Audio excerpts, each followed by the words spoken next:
the world as it is, not as you fear it.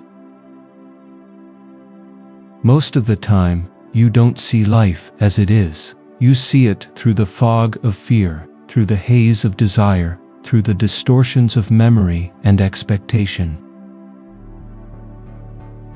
That is why you suffer twice. First, from reality itself, and then from the stories your mind invents.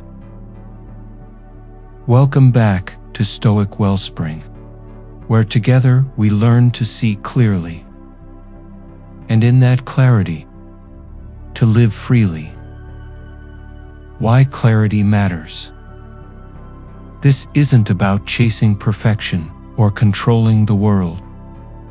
It's about learning to see reality as it truly is, without the fog of fear, the haze of desire, or the weight of illusion. The Stoics believed that clarity is the beginning of freedom.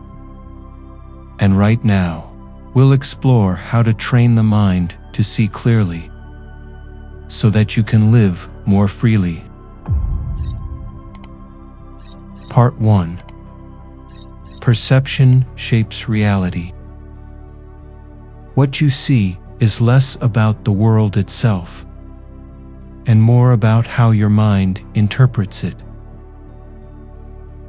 The first step to seeing life clearly is this: perception shapes reality. We do not suffer directly from events themselves, but from the meaning we attach to them. A setback at work, a sharp word from a friend, a storm that ruins your plans. None of these contain pain in themselves. The pain comes from the story your mind tells about them. Epictetus once reminded his students in the Enchiridion, "It is not things themselves, but our opinions about things, that trouble us." This is not philosophy in the clouds. It is practical medicine. He was teaching. If your mind can shape reality into suffering, it can also reshape it into peace. Imagine two men caught in the rain. One curses the sky, soaked and bitter. The other laughs, lifts his face, and feels refreshed. Same rain, different perception. One man suffers, the other is free.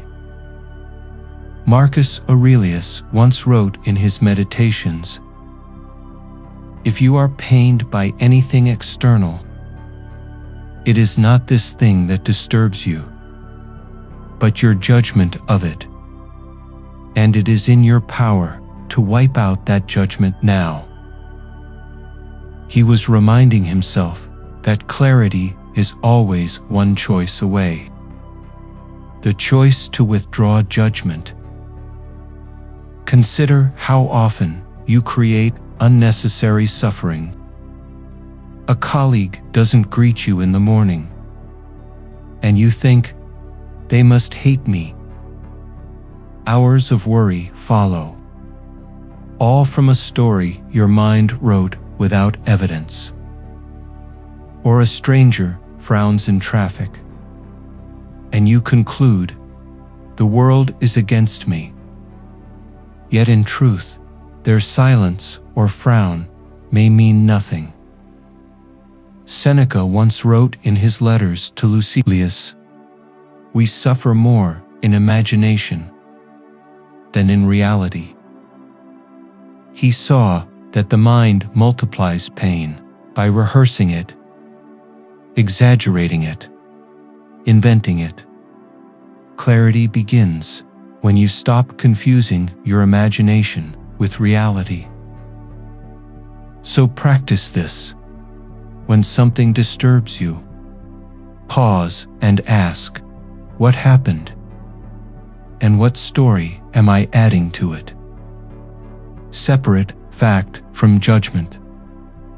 The fact is neutral. Your judgment is optional. And in that separation, clarity begins. Part 2. The fog of fear and desire. The second step to seeing life clearly is this. Fear and desire are the fog that blinds us. When you are afraid, you don't see what is. You see only what you dread. When you are consumed by desire, you don't see what is. You see only what you crave. In both cases, the mind becomes a projector, casting illusions onto the screen of reality. Marcus Aurelius reminded himself in his meditations, "If you are pained by anything external, it is not the thing that disturbs you, but your judgment of it." Fear and desire are forms of judgment. They are filters that color neutral events, making them seem unbearable or irresistible. Imagine waiting for medical test results. Fear tells you this will be the worst possible outcome.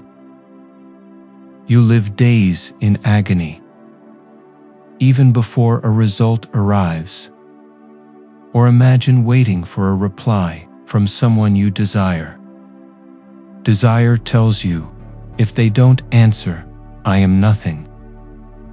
Again, you suffer, not from reality, but from the fog of fear and desire. Epictetus warned in his discourses, when you are frightened by any external thing, it is not the thing itself, but your judgment of it. And it is in your power to wipe out that judgment immediately. To him, the cure for fear was not courage in the heroic sense, but clarity, the refusal to let imagination terrify you. Seneca once wrote to Lucilius in his letters, "We are more often frightened than hurt, and we suffer more in imagination than in reality." He was pointing out the simple truth. Life rarely matches the terror we invent. Fear magnifies shadows into monsters. Desire paints fantasies into promises. Both blind us. Think of desire in the marketplace.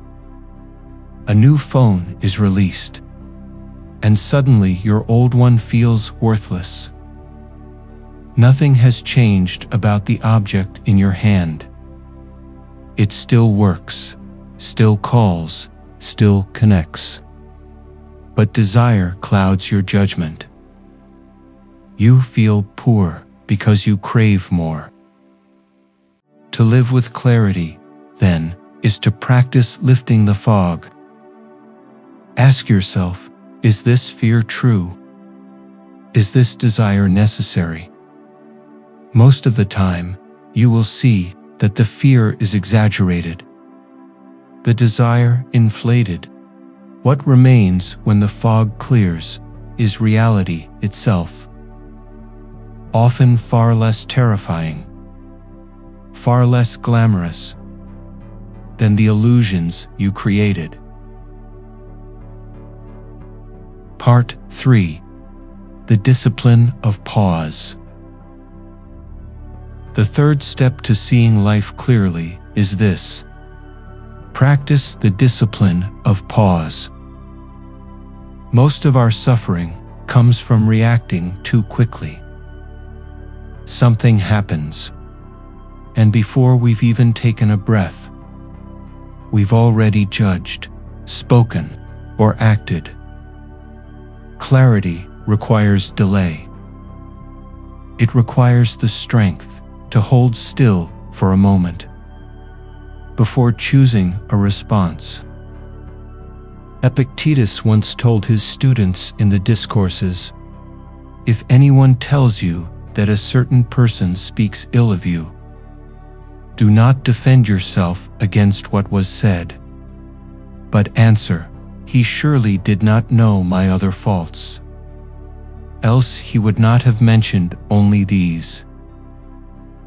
He was teaching the value of not reacting instantly, but stepping back with perspective. Imagine receiving an angry email. Your first impulse is to strike back, to defend your pride. But if you pause, if you step away for even a few hours, your perspective changes.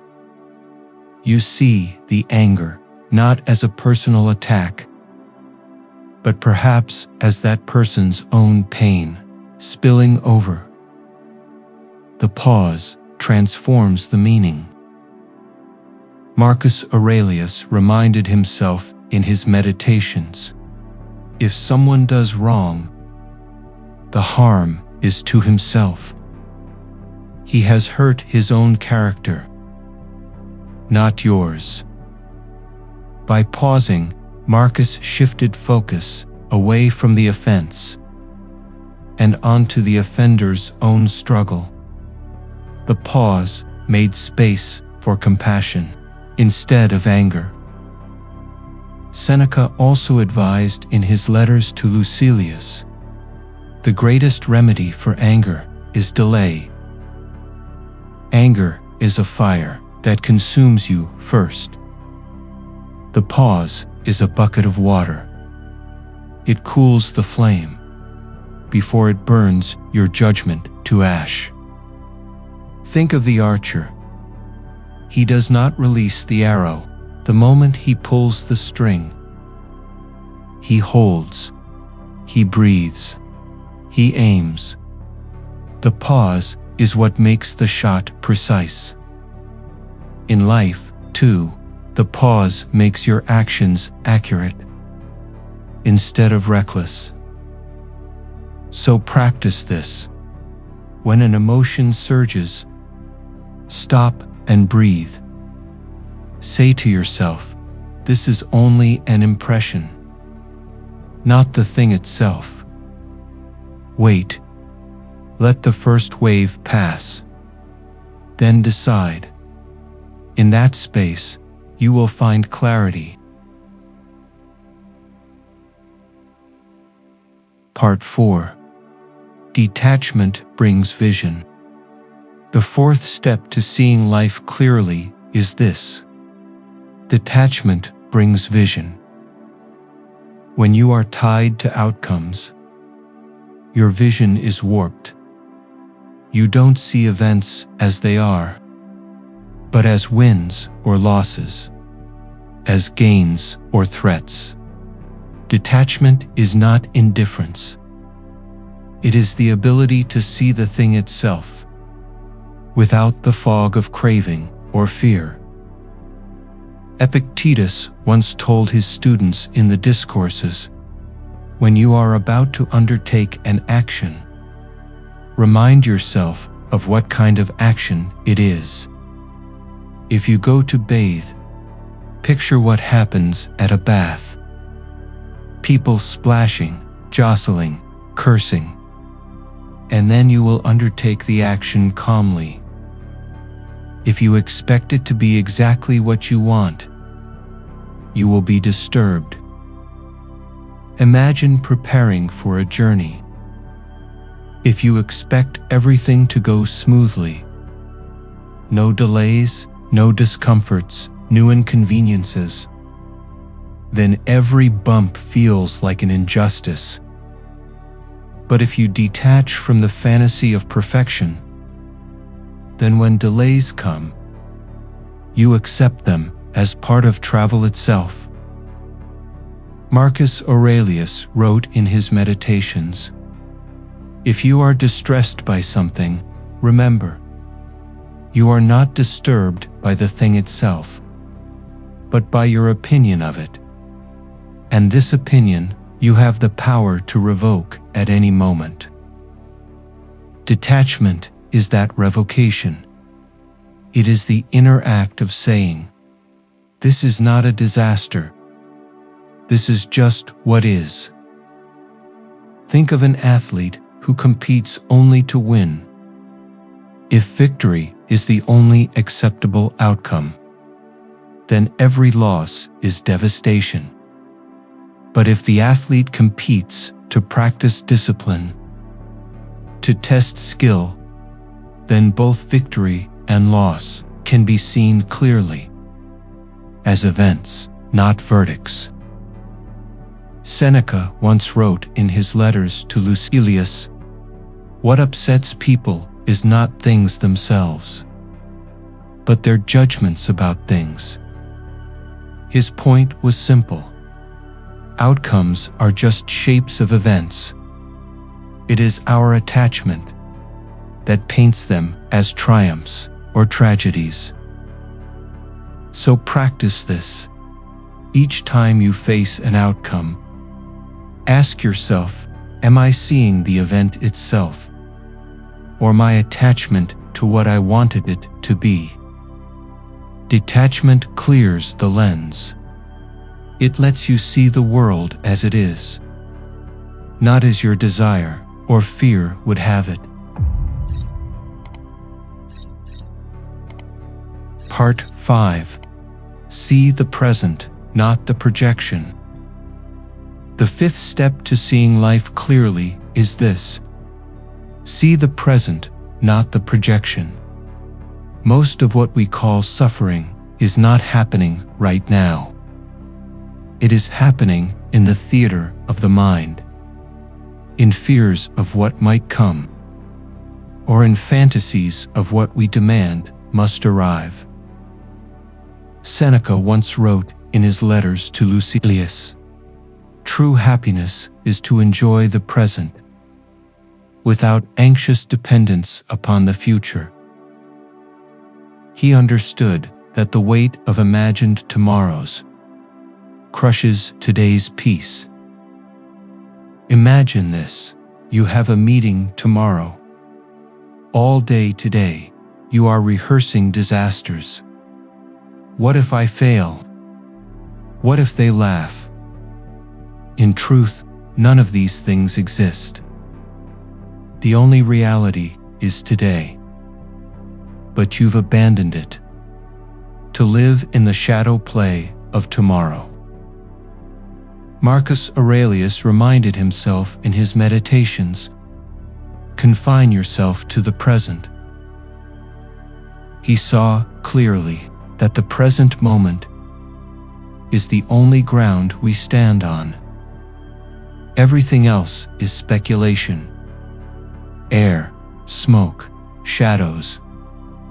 Think of desire as well.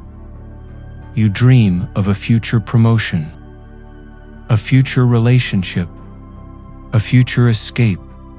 You demand it. You cling to it. And in the clinging, you make the present unbearable. But life is never lived in the future. It is always here, always now.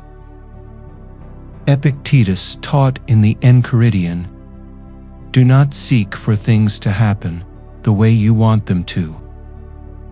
Rather, wish that what happens be the way it happens, and you will find peace." This was not fatalism.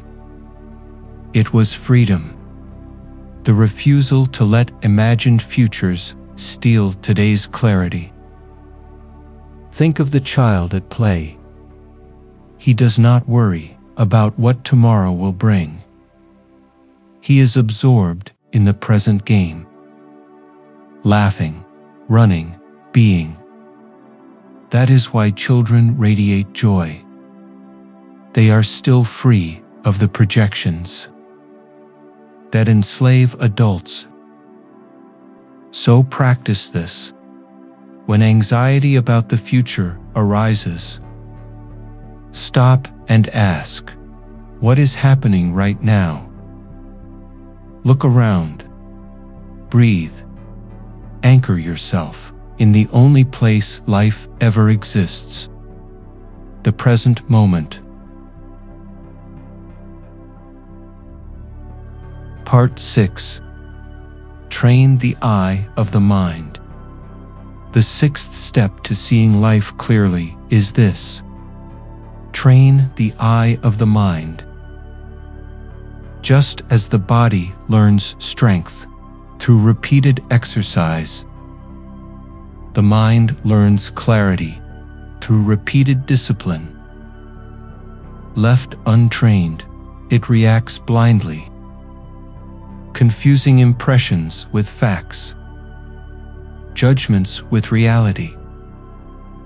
Epictetus once advised in the Enchiridion, when a thought arises, do not say, "It is true."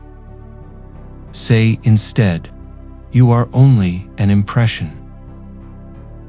This was his way of training perception: to pause and name the thought as impression only, not as truth. Imagine you are walking at night. You see a shadow, and instantly your heart races, a thief. But when you approach, you see it is only a tree. This is the mind's habit: to confuse impression with truth. Training is the act of catching yourself in the moment of confusion and correcting it. Marcus Aurelius reminded himself in his meditations, "If you are troubled by anything, the pain is not due to the thing itself, but to your judgment of it, and you have the power to erase this judgment now." Training means practicing this erasure again and again until it becomes second nature. Seneca, too, advised Lucilius in his letters, "What is necessary is never unbearable. What is unbearable is only what our opinion makes so." His counsel was this: strip events down to their bare facts. When you do, you see that reality itself is rarely unbearable. It is our judgments that make it so. Think of the practice like sharpening a blade. Each time you separate fact from judgment, you sharpen the mind's edge. With time, it cuts cleanly through illusion, leaving only reality. The discipline is not glamorous, but it is liberating. So practice this. Write down your disturbances. In one column, list the facts. In another, list your judgments. See the difference. This is how the mind's eye learns to see. Clarity is not a gift. It is a skill you must train. Part 7. Nature as the lens of clarity. To see life clearly, align your vision with nature's order. The seventh step to seeing life clearly is this: nature is the lens of clarity. When you align your vision with the order of nature, you see events, not as personal insults or random accidents, but as parts of a larger harmony. Marcus Aurelius wrote in his Meditations, "Constantly regard the universe as one living being, having one substance and one soul, and observe how all things have reference to one perception." For him, clarity meant seeing life as interconnected, flowing according to the laws of nature. Imagine watching the seasons. Leaves fall in autumn. Snow covers winter. Blossoms open in spring. Heat rises in summer. None of this feels like injustice. It is simply the way of things.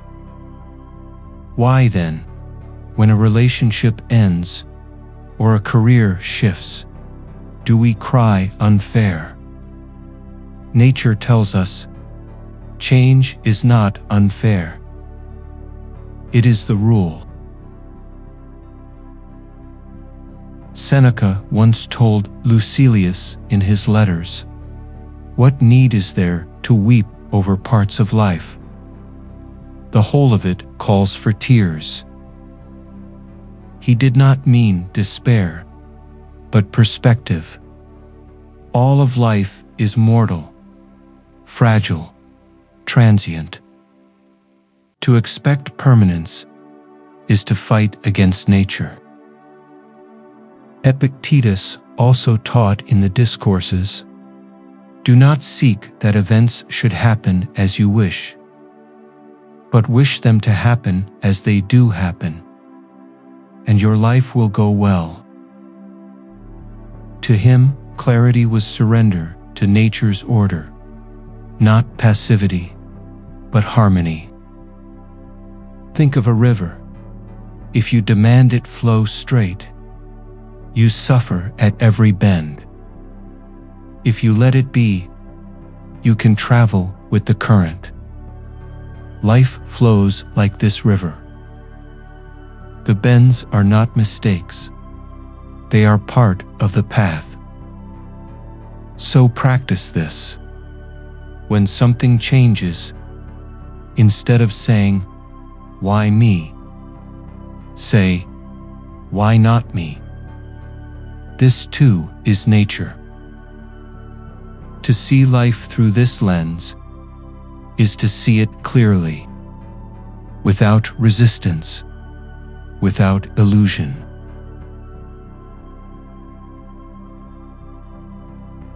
Part 8. Freedom in Seeing Clearly. Clarity is not an abstract virtue. It is the foundation of freedom. The eighth and final step to seeing life clearly is this: freedom is born from clarity. When you see reality as it is, you stop being a slave to illusion. You are no longer tossed by fear, dragged by desire, or trapped by false judgments.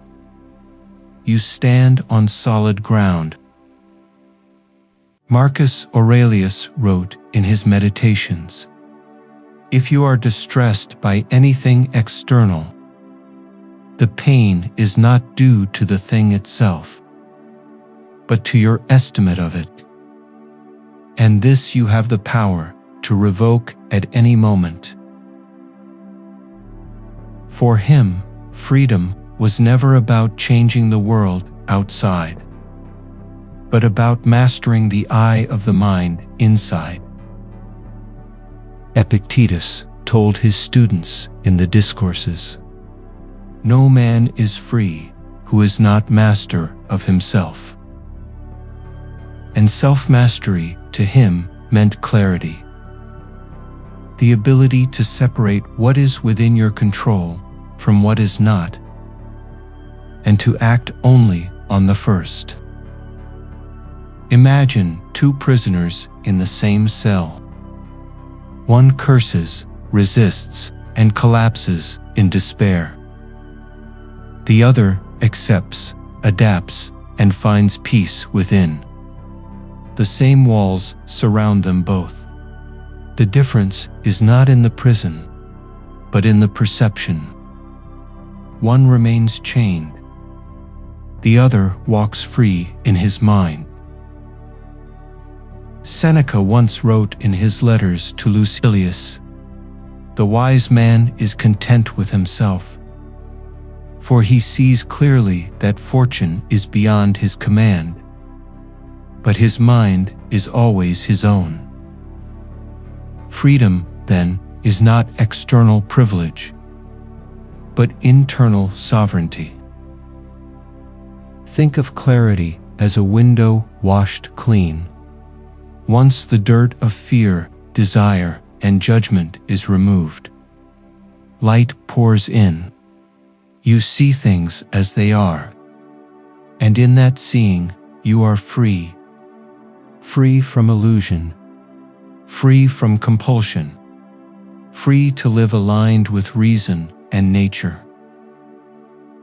So practice this. Each time you feel trapped, ask, what illusion am I obeying? Tear away the mask. See clearly, because only in clarity can you walk freely.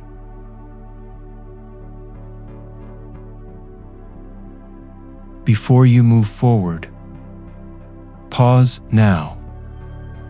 Let the 8 steps of clarity settle into your mind. Ask yourself, where have I been blind? Seeing only fear, desire, or illusion instead of reality. What weight have you carried? Simply because you refused to see things as they are. In this silence, imagine the fog lifting. Reality stands before you.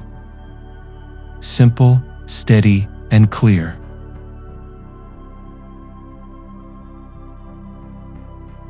Clarity is freedom. 8 lessons. 8 ways to clear the fog and see life as it is. Remember, clarity is not luxury. It is survival. It is freedom. But wisdom means nothing if you do not live it. So train your mind each day to strip away fear, desire, and illusion until only reality remains. Marcus Aurelius once wrote in his Meditations, "If you are pained by anything external, it is not that thing that disturbs you, but your judgment of it. And it is in your power to wipe out that judgment now." If this reflection helped you see a little more clearly, share it with someone who may be living under the same fog. Let clarity ripple outward. And if you want to keep walking this path with me, subscribe to Stoic-Wellspring.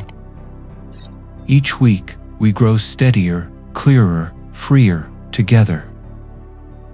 In the next reflection, we'll explore the Stoic practice of resilience, how to endure storms without breaking, and even grow stronger because of them.